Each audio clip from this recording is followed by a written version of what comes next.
Ni hao, halo semuanya, kembali lagi dengan Nubarta. Nonton bareng kita. Makasih ya udah setia menunggu updatean dari Nubarta. Semoga kalian masih akan tetap setia bersama Nubarta sampai akhir ya. Nah, kalau gitu nggak perlu lama lagi. Yuk langsung aja kita siapkan diri dan hati kita ke episode berikutnya. Selamat mendengarkan. Aku Liu Jingang, pemilik Ruzawa Square. Kamu telah membunuh Grandmaster Jin. Ini bukan masalah kecil. Karena itu, kuharap teman muda dapat memberikan penjelasan kepada Ruzawa Square dan semua penumpang kapal mengenai masalah ini.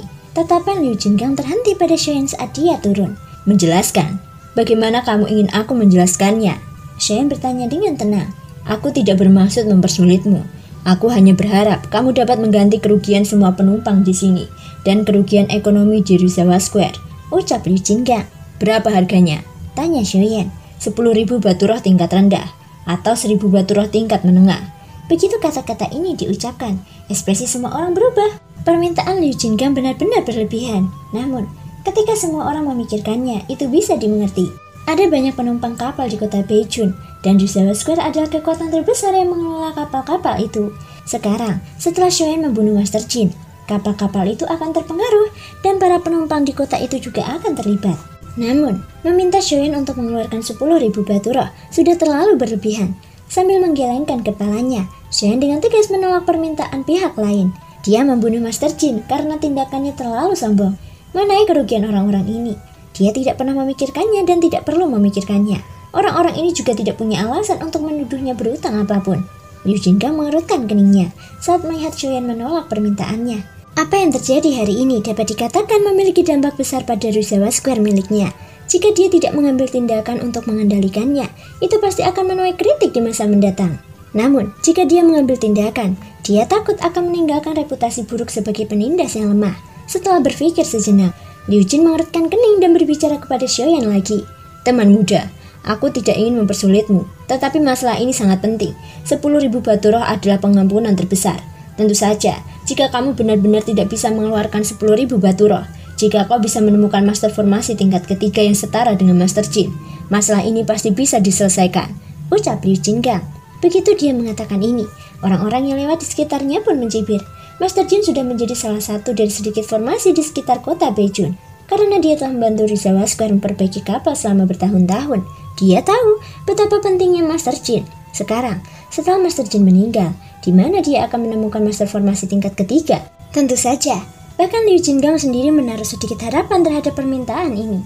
Sayangnya, hingga akhir, Shoyan masih menggelengkan kepalanya dengan ekspresi tenang. Aku tidak tahu di mana menemukan master formasi tingkat ketiga, kata Shoyan. Wajah Liu Jingang langsung berubah jelek, karena tidak ada master formasi tingkat ketiga. Dia hanya bisa memilih untuk menggunakan kekerasan. Reputasi Ruzawa Square tidak boleh rusak karena ini.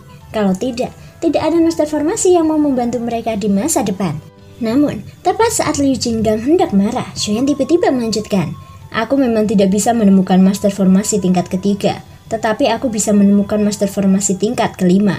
Kata-kata yang keluar dari mulut Shoyan sontak saja langsung membuat Liu Jingang tertegun seperti ayam kayu. Bahkan orang-orang yang lewat, yang mendengar perkataan Shoyan pun membelalakan mata dan mulut mereka.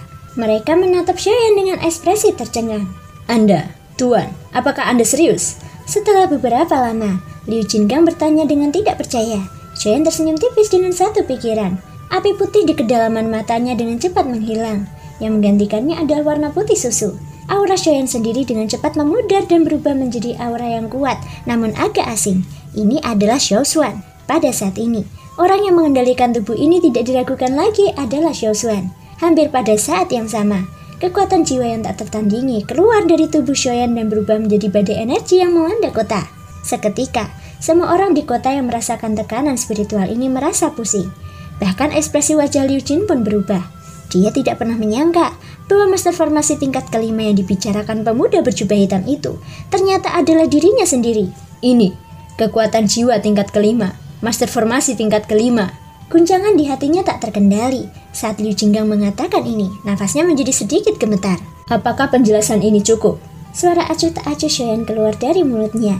Begitu dia selesai berbicara, orang di depannya langsung tersadar. Kemudian, dia buru-buru menangkupkan tangannya dengan hormat ke arah Shoyan dan buru-buru berkata, "Tuan, Anda pasti bercanda." Dengan status Anda, membunuh seorang jinsin saja tidak ada apa-apanya. Tentu saja tidak perlu ada penjelasan. Saya berbicara tiba-tiba tadi. Saya harap Anda tidak menyalahkan saya, ucap Liu Jingang. Meskipun Liu Jingang adalah master formasi tingkat keempat, dia tidak berani marah di depan master formasi tingkat kelima. Bahkan kata-kata yang dia katakan sebelumnya sekarang ditarik kembali tanpa malu-malu. Pihak lain adalah master formasi tingkat 5 dengan status yang luar biasa. Dia bahkan mungkin seorang konsekrator dari suatu kekuatan besar. Jika dia menyinggungnya, bahkan Ryuzawa Square tidak akan mampu menanggung konsekuensinya. Aku di sini bukan untuk hal ini. Aku hanya ingin tahu di mana kapal yang akan aku tumpangi, Shoyan berkata dengan dingin. Liu Jingang tertegun. Kemudian dia buru-buru memberi isyarat kepada Shoyan dan berkata dengan hormat. Kapal itu saat ini sedang diperbaiki di pelabuhan di gerbang utara kota. Kuharap Grandmaster dapat membantu kita. Aku yakin kerusakan pada kapal dapat diperbaiki dengan sangat cepat, ucap Liu Jingang. Tentu saja, aku bisa membantumu memperbaiki kapal itu. Tetapi jangan melupakan bayarannya. Kata-kata Shoyan sekali lagi membuat Liu Jingang terdiam. Memperbaiki kapal akan memungkinkannya memasuki laut utara lebih cepat. Apakah ini tidak cukup untuk menarik perhatiannya? Tuan, jika Anda dapat memperbaiki kapal secepatnya, itu akan membantu perjalanan Anda, ucap Liu Jingang. Aku yakin kapal ini akan diperbaiki cepat atau lambat. Aku juga tidak terburu-buru untuk melaut. Namun, aku khawatir keuntungan Ryuzawa Square akan berkurang banyak karena ini. Jika kamu tidak mau, lupakan saja. Shoyan berbalik setelah berbicara. Ekspresi Liu Jingang langsung berubah drastis. Karena Shoyan sudah mengungkapkan identitasnya, Liu Jin pasti akan mengundangnya kembali untuk membantu. Namun, apa yang disebut hadiah ini membuatnya merasa agak tidak berdaya. Liu Jin tersenyum getir dalam hatinya. Ini mungkin balas dendam Shoyan atas perilakunya tadi. Sambil memutar matanya, Liu Jingang buru-buru menghentikan Shoyan yang hendak berbalik. Dia segera tersenyum dan berkata, "Bagaimana dengan ini? Selain kapal layar, Ryuzawa Square juga menjual beberapa bahan obat. Jika Tuan bersedia, kita bisa menggunakan beberapa bahan obat sebagai hadiah," ucap Liu Jingang. 10 set bahan obat, ucap Shoyan. Meskipun permintaan Shoyan tinggi, Liu Jingang akhirnya setuju. Kemudian, di bawah pimpinan Liu Jingang, mereka berdua dengan cepat tiba di gerbang kota Beijun, yang juga merupakan pelabuhan tempat mereka memasuki laut utara. Benar saja, ada sebuah kapal besar di sana, berdiri di sana seperti binatang buas raksasa di laut. Kapal raksasa itu berwarna abu-abu gelap, dan hanya sebagian kecilnya yang masih berwarna hitam pekat. Sebagian besarnya ditutupi bekas luka yang sangat mencolok. Dan itu adalah bukti perjalanan waktu kapal itu. Orang yang menambahkan formasi ke kapal ini saat itu seharusnya bukan orang biasa, kan? Ucap Shoyan, melihat pola misterius yang masih samar-samar terlihat di beberapa sudut kapal. Mata Shoyan sedikit menyipit, dan sedikit keterkejutan melintas di kedalaman matanya. Tubuh Liu Jingang yang awalnya berjalan perlahan ke depan, berhenti sejenak saat mendengar ini. Tatapannya mengikuti garis pandang Shoyan, dan segera melihat garis-garis misterius itu. Seketika, wajahnya tanpa sadar menampakkan ekspresi bangga saat dia berkata sambil tersenyum. "Benar, itu ditinggalkan oleh pemilik pertama Ryuzawa Square. Dia pernah menjadi master formasi peringkat 6 dan merupakan tokoh terkenal di wilayah utara saat itu. Sekarang, semua kapal besar di Ryuzawa Square telah ditambahkan oleh pemiliknya sendiri. Karena itulah, kapal kami mampu bertahan hingga sekarang. Tetapi sayangnya, meskipun kata-katanya penuh percaya diri pada awalnya, menjelang akhir, wajah Liu Jingang perlahan-lahan menunjukkan ekspresi kesepian. Sejak pemilik pertama Ryuzawa Square, tidak ada seorang master formasi level 6. Yang terkuat hanya seorang master formasi level 5. Itu semua berkat fondasi yang diletakkan oleh para leluhur kita, sehingga kita bisa sampai sejauh ini. Sayangnya, meski begitu, jika menyangkut diriku." Liu Jingang terdiam, begitu pula Shoyan. Melihat rasa malu yang terpancar di wajah Liu Jingang, Shoyan dan Xiaoshuan tidak dapat menahan rasa terkejut. Namun pada akhirnya, mereka tidak mengatakan apa-apa dan berjalan. Keduanya menaiki kapal satu demi satu. Beberapa menit kemudian, mereka tiba di inti ruang rahasia utama kapal. Batu-batu roh di tanah memancarkan cahaya putih yang berkilauan, menerangi seluruh ruang rahasia. Aura energi yang kaya memenuhi seluruh ruang rahasia, dan sebagian besar energi di batu-batu roh menyatu menjadi formasi besar yang bersinar di lantai ruang rahasia. Pada saat ini, selain batu roh yang menumpuk di ruang rahasia, ada dua lelaki tua yang duduk bersila. Aliran cahaya keemasan yang stabil mengalir keluar dari tubuh kedua lelaki tua itu, dan mengalir ke formasi di bawah mereka. Batu-batu roh digunakan untuk mempertahankan operasi formasi, sementara cahaya keemasan adalah kunci untuk memperbaiki formasi. Melihat mereka berdua, Liu Jingang segera menjelaskannya kepada Shoyan. Karena aku tidak bisa memperbaiki kerusakan kapal sendirian, aku hanya bisa mengundang mereka. Jinsin awalnya adalah salah satu dari mereka, ucap Liu Jingang. Shen bisa mendengar sedikit ketidakberdayaan dalam kata-katanya. Jika Liu Jingang adalah master formasi tingkat 5, maka kedua lelaki tua itu tidak akan memiliki kesempatan untuk duduk di sini. Pada saat ini, kedatangan Shen langsung membuat kedua lelaki tua itu terkejut. Mereka berdua melirik Liu Jin lalu mengerutkan kening dan menatap Shen yang tampak muda. Pemilik Liu, bukankah kau pergi mencari Jinsin? Mengapa kau malah membawa seorang anak? Jangan bilang kau memecat Jinsin dan memanggil seorang anak untuk membantu kita, ucap orang pertama itu. Omong kosong. Apa yang bisa dilakukan bocah nakal yang masih belum berpengalaman? Sambung orang kedua itu. Keduanya berkata satu sama lain. Kata-kata mereka penuh dengan ejekan. Jinsin sudah meninggal. Dia tidak bisa datang lagi. Mengenai master di sampingku, apakah dia bisa berguna atau tidak, itu bukan keputusanmu. Liu Jin tersenyum dingin. Meskipun keduanya tidak sehebat Jinsin, mereka juga bukan orang yang baik. Setiap kali mereka membantunya memperbaiki kapal, biayanya sangat mahal. Dia sudah lama muak dengan keduanya. Apa katamu? Jinsin sudah meninggal. Siapa yang berani membunuhnya? Di mana orang yang membunuhnya? Apakah kamu tidak menangkapnya? Ekspresi kedua lelaki tua itu berubah. Jinsin ada seseorang yang diundang oleh Ruzawa Square. Karena dia sudah meninggal, Ruzawa Square tentu saja harus bertanggung jawab. Ya, Jinsin sudah meninggal. Dia hanya bisa menyalahkan dirinya sendiri atas kebiasaan buruknya. Kali ini, dia telah menyinggung orang yang tidak bisa dia sentuh, sehingga mengakibatkan kematiannya sendiri. Sekarang, aku mengundangnya atas nama Ruzawa Square untuk membantu memperbaiki kapal ini, kata Liu Jingang sambil tersenyum. Apa katamu? Maksudmu bocah nakal yang rambutnya belum tumbuh ini adalah pembunuh Jinsin? Bagaimana itu mungkin? Tepat saat lelaki tua itu mengumpat, tekanan spiritual yang sangat mengerikan langsung memenuhi seluruh ruangan yang gelap. Kedua lelaki tua itu yang duduk bersila tidak punya waktu sedikit pun untuk melawan saat mereka berbaring di tanah. Keduanya ditekan dengan keras ke arah formasi itu. Seluruh wajah tua mereka menjadi terdistorsi. Pada saat yang sama, ketakutan yang tak berujung langsung melonjak ke dalam hati lelaki tua itu. Jika kau berani mengatakan sepatah kata lagi, aku akan merobek lidahmu. Suara tenang Xiaoshuan dipenuhi dengan kekuatan yang luar biasa. Kedua lelaki tua itu segera menggunakan suara mereka yang tidak jelas untuk menanggapi dengan tegas. Hanya ketika tekanan itu menekan mereka berdua hingga mereka tidak dapat bernafas, sebuah pikiran terlintas di benak Xiaoshuan. Dia menarik kembali kekuatan spiritual yang telah dilepaskannya. Kedua lelaki tua itu akhirnya berdiri sementara hati mereka dipenuhi rasa takut. Mereka buru-buru berlutut di tanah dan bersujud kepada Xiaoyan saat mereka mengakui kesalahan mereka. Liu Jingang yang berada di samping Xiaoyan melihat semua ini dengan matanya. Hatinya berulang kali tertawa. Hahaha, Grandmaster, selanjutnya kami akan mengandalkanmu untuk membantu kami memperbaiki formasi di kapal. Sikap Liu Jingang terhadap Xiaoyan menjadi lebih hormat. Xiaoyan mengangguk sedikit setelah mendengar ini dan duduk sesuai dengan instruksi Liu Jingang. Kedua lelaki tua itu buru-buru mengikuti di belakang Xiaoyan.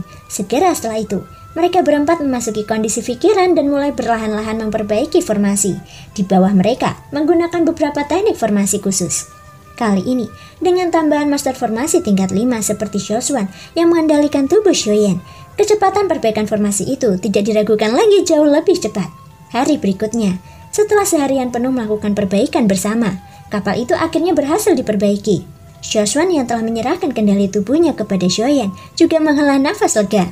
Alhasil kapal tersebut dapat berlayar hari ini. Ini merupakan berita baik bagi Ruzawa Square maupun Xiaoyan. Liu Jingang memenuhi janjinya dan memberi Xiaoyan 10 set bahan obat untuk memurnikan ramuan. 10 set bahan obat ini adalah bahan yang dibutuhkan untuk memurnikan pil embryonic pionix. Ini juga merupakan pil terakhir yang dijanjikan Xiaoyan kepada Presiden Xingang. Perjalanan ke Laut Utara akan memakan waktu setidaknya 3 hingga 5 bulan. Dalam kurun waktu ini, Xiaoyan akan mampu memurnikan pil embryonic pionix. Adapun Liu Jingang, wajah tuanya tanpa sadar berkedut hebat ketika dia melihat Xiaoyan tidak segan-segan mengambil 10 set bahan obat. Membantu Ruzawa Square memperbaiki kapal tidak hanya mempercepat tanggal keberangkatannya, tetapi juga memungkinkannya memperoleh 10 set bahan obat untuk memurnikan pil embryonic pionix.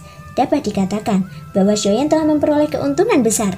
Sedangkan bagi Ruzawa Square, meskipun bahan obat tersebut tampak berharga, tidak sulit bagi mereka untuk menebak bahwa 10 set bahan obat ini hanyalah setetes air di lautan bagi mereka. Selain itu, perbaikan kapal akan mendatangkan keuntungan terbesar bagi mereka. 1 kali perjalanan pulang pergi dengan kapal ini sudah cukup untuk menghasilkan banyak uang bagi semua orang di Ruzawa Square. apalagi beberapa kapal melaut pada saat yang sama. Sebagai perbandingan, bahan-bahan obat tidak ada apa-apanya. Setelah menerima bahan obat, Xuan menaiki kapal dengan hati yang membara. Ia tidak sabar menunggu momen ini. Mengenai Laut Utara dan apa yang disebut perguruan tinggi BH, Xuan sudah menantinya. Sebagai tubuh asli api hati Laut Haimochen, tidak hanya dapat membantunya meningkatkan kultivasinya, bagian lain dari mantra api di tangannya juga merupakan sesuatu yang telah lama dinantikan Xuan. Para penumpang di kota itu juga berbondong-bondong datang menaiki kapal.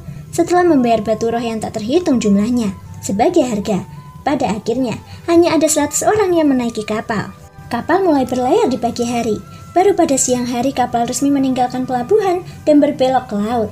Dengan demikian, perjalanan Xuan ke Laut Utara resmi dimulai. Sementara itu, Xin berganti di wilayah barat. Setelah beberapa bulan, kelompok Yelotian akhirnya bergerak lagi. Di sebuah lembah alami di wilayah barat, terdapat banyak pavilion dan rumah-rumah kecil.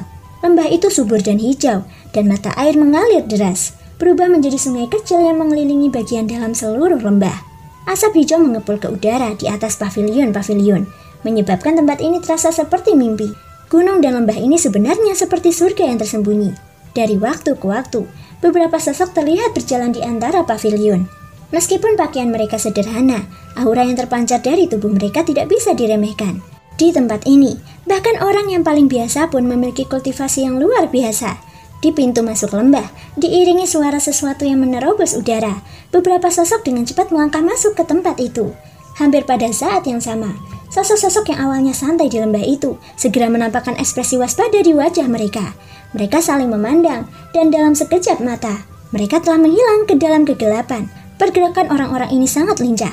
Tidak perlu gugup, ini kami. Di pintu masuk lembah, dua sosok melangkah maju terlebih dahulu. Seketika, orang-orang di lembah menjadi tenang. Orang yang berbicara adalah Yanhua, yang awalnya berada di samping Qin Hyun. Orang yang berdiri di sampingnya tidak diragukan lagi adalah Yan Li. Selain mereka berdua, ada dua orang lain yang mengikuti di belakang mereka. Salah satunya adalah pemimpin sekte Daun Layu, Yelotian. Orang lainnya adalah seorang pria yang seluruh tubuhnya ditutupi oleh jubah hitam. Wajahnya tidak dapat dilihat dengan jelas. Kalian berdua, masuklah duluan. Kalau sudah waktunya, kami akan masuk. Suara acuh tak acuh Yelotian membawa jejak perintah. Mendengar ini, Yanhua dan Yan Li segera mengangguk dengan hormat. Segera setelah itu, sosok mereka berubah menjadi garis-garis cahaya dan menghilang dalam sekejap mata. Sudut mulut Yelotian perlahan terangkat membentuk senyum dingin. Tatapannya menyapu lembah di depannya, sementara ejekan terdengar di dalam hatinya. Sebagai penguasa wilayah barat, kalian malah ingin bersembunyi di lembah kecil ini. Apa yang disebut pengasingan itu? Omong kosong belaka. Mulai hari ini dan seterusnya, aku ingin lembah labirin Qin milik kalian sekali lagi mendominasi wilayah barat. Qin Suo, kalian seharusnya berterima kasih padaku. Hehehehe. Suara tawa yang menyeramkan terdengar dari mulut Yelotian. Tak lama kemudian, suasana di sekitar kembali tenang. Orang-orang lain di lembah itu tidak terlalu memperhatikan lokasi mereka berdua. Mereka terus menyibukkan diri. Setengah jam kemudian, sebuah ledakan keras terdengar dari kedalaman lembah. Seluruh lembah tiba-tiba bergetar. Sementara ekspresi semua orang di lembah berubah drastis. Banyak tatapan mata secara bersamaan melihat ke arah bagian terdalam lembah. Pada saat yang sama, Yelotian yang berada di pintu masuk lembah tersenyum. Dia melirik orang berjubah hitam di sampingnya dan mengangguk. Segera setelah itu, tubuhnya bergerak dan berubah menjadi seberkas cahaya. Dalam sekejap mata, keduanya sudah muncul di udara di atas lembah. Siapa yang berani masuk tanpa izin ke lembah labirin Gurun Qin? Teriakan keras bergema di seluruh lembah. Pada saat yang sama, beberapa aura kuat menyapu keluar menekan Yelotian di udara. Aku adalah pemimpin sekte dari sekte Daun Layu, Yelotian. Aku datang untuk mengunjungi lembah labirin Gurun Qin. Dengan tawa dingin, sosok Yelotian yang terbang ke depan tidak terhenti sama sekali. Saat kata-kata itu keluar dari mulutnya, dia berubah menjadi gelombang energi yang dengan mudah menghancurkan tekanan di sekitarnya. Segera setelah itu, di bawah tatapan kaget semua orang di lembah, dia dan orang berjubah hitam di sampingnya memasuki bagian terdalam lembah dalam sekejap. Itu adalah tempat di mana Yanhua dan Yan Li telah masuk sebelumnya. Pada saat yang sama, itu juga tempat penguasa lembah labirin Gurun Qin berada. Terima kasih semua sudah mau mendengarkan dari awal sampai akhir.